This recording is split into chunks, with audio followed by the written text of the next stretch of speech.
আল্লাহর কাছে তোমার কি মূল্য আছে? হে আল্লাহর কাছে তোমাদের কি মূল্য আছে? তোমরা কি 5 ওয়াক্ত নামাজ পড়ো? তোমরা কি পর্দা করো? তোমাদের মধ্যে হায়াবোধ কিছু আছে? তোমরা মানুষকে ভালো কিছু শেখাও, সমাজকে ভালো কিছু দাও, শালীন কিছু দাও। আল্লাহর কাছে তোমাদের কি মূল্য আছে? নবী সাল্লাল্লাহু আলাইহি ওয়াসাল্লাম তো জাহান্নাম দেখে এসে এই কথাটাই বলেছেন, আমি জাহান্নাম দেখে আসলাম, সেখানে বেশিরভাগ অধিবাসী হচ্ছে মেয়ে, নারী। কি কারণ? তারা এমন কাপড় চোপড় পরে বাইরে ঘুরতো, যেই কাপড় পরেও তারা নগ্ন থাকতো। আমি কি ব্যাখ্যা করতে হবে? আপনি দেখতে পারেন না? এবং তারা স্বামীর সাথে কুফরি করত। সারা জীবন স্বামী যদি তাদের ভরণ পোষণ দেয়, ভালোবাসে, মহব্বত করে, তাদের জন্য জীবনটা ক্ষয় করে ফেলে, এক পর্যায়ে গিয়ে বলবে সারাটা জীবন তোমার কাছে কিছুই পাইলাম না।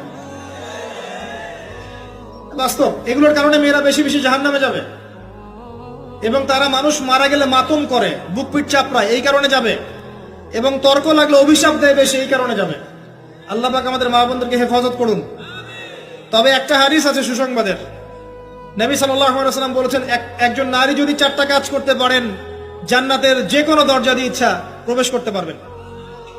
1 নাম্বার 5 ওয়াক্ত নামাজ, 2 নাম্বার রমজান মাসে সাওম, 3 নাম্বার আপনার লজ্জাস্থানের হেফাজত অর্থাৎ খাস পর্দা, এবং 4 নাম্বার আপনার স্বামীর আনুগত্য।